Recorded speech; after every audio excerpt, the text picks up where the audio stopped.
My parents moved here in the late 40s, and it was funny because my father and his brother, who were in the business with their father, they moved down here from New Jersey, and I'm not sure whether it was arbitrary or not, but Smitty decided he was going to live in Centreville, which by default left Chestertown for my parents. So that's how they ended up where they are. You know, my father decided, I guess, that he didn't necessarily need to be in the same town as his brother, right? So that's how they ended up in Chestertown. Of all the people I know, I probably had the most normal, unanxiety-ridden childhood of anybody I ever knew. I just loved it here. And what was not to love? You know, we had, you know, my parents were, they weren't wealthy, but we didn't really feel as though we wanted for anything. I had great friends. I loved the people that were around here. I mean, you know, you've lived here long enough to know that, as you know, you can swing a dead cat and hit 20 of the most unique individuals that you'll ever find anywhere in the world, and they're all here. So I always loved performing and being on stage, even when I was a little kid.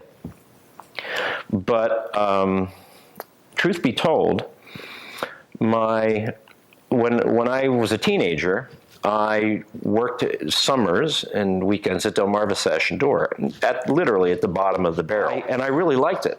I loved the building stuff, and you know, and I thought, you know, I could stay here. This is great. I could work at this company for the rest of my life. So when I went to college, I had no aspirations to do anything but just go to college, and then graduate on time and come back and work at Delmarva, Sash, and Door, and life would be great. In fact, I wasn't involved in theater at college when I was at Frostburg. I looked into it, but it just wasn't the right time or the right place.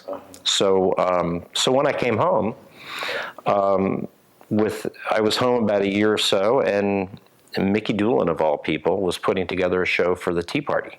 It's some silly little thing he called Farmyard Follies. And my brother got involved in it, and he said, Mickey needs guys. We don't have any guys. Can you come and do this? And that's how it started, basically. That's where I met Diane.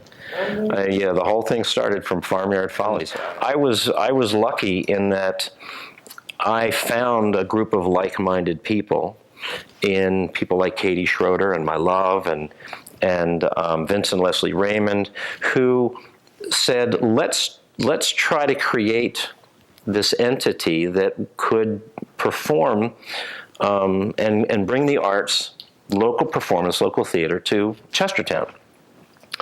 And Katie's father had done it years and years ago.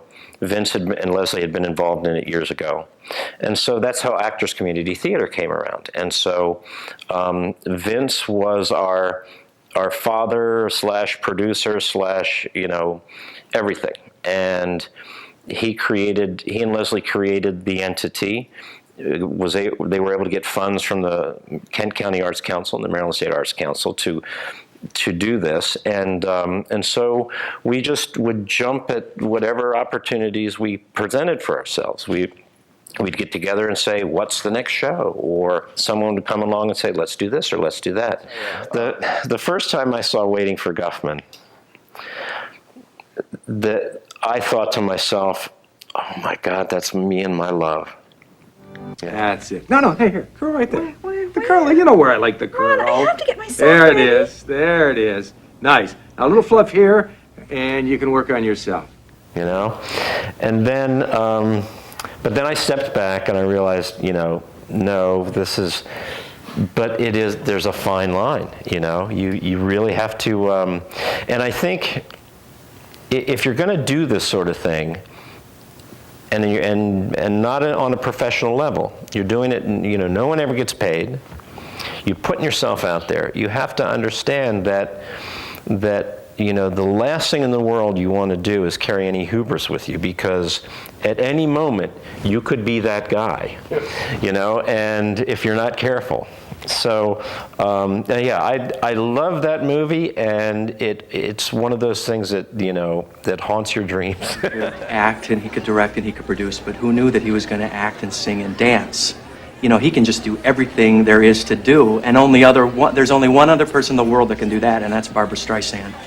He is, I don't know, an inspiration to this town. That's what he is. And one thing about Guffman that is also, even though it's straightforward parody, but when they're doing that play, and they have the shots of the people in the audience, that's the same look that you get at the Garfield or on Churchill. If you're on that stage and for a moment you take the moment to stop concentrating and just look at those people out there, and you see that, and you see the looks on their faces, most of the time I think to myself, I can't believe it. I mean, you can't let yourself get into that moment, because you have to concentrate on what the heck you're doing. But it is that you get that moment where you go, holy smokes, this is really neat.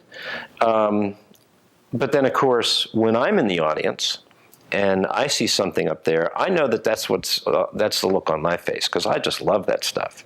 There's nothing in the world like it. Actually, I just became president of the board. Holy moly! That's right now. That is therapy right now. Yes, I know. Yep. So, yeah, I've been involved with the board for. Well, I started on their programming committee several years ago, and then came on the board 3 years ago, and just recently, Phil Dutton, who's been the president since I came on the board, rightly so, said, I just can't do it anymore. I've had enough.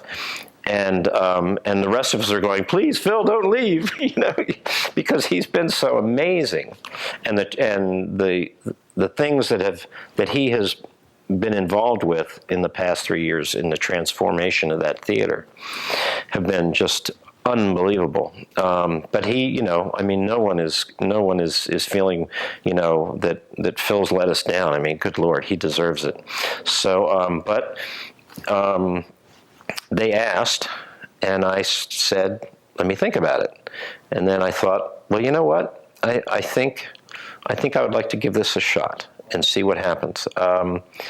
Even though I'm not so certain that I wasn't the last person on a long list and only the first person who didn't say no, but that's, so be it.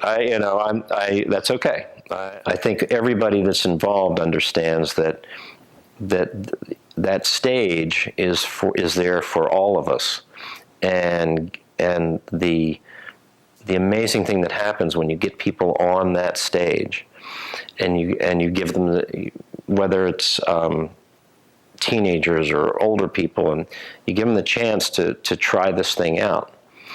It's for all of us. It enriches the actors, it enriches the audience, it enriches, we become a community for that brief moment in time when we're all sitting there in the dark, rooting each other on. Yeah. And it's so it really is important to me that it has become a real important thing for me to be part of to be a cog in the wheel that keeps that thing going.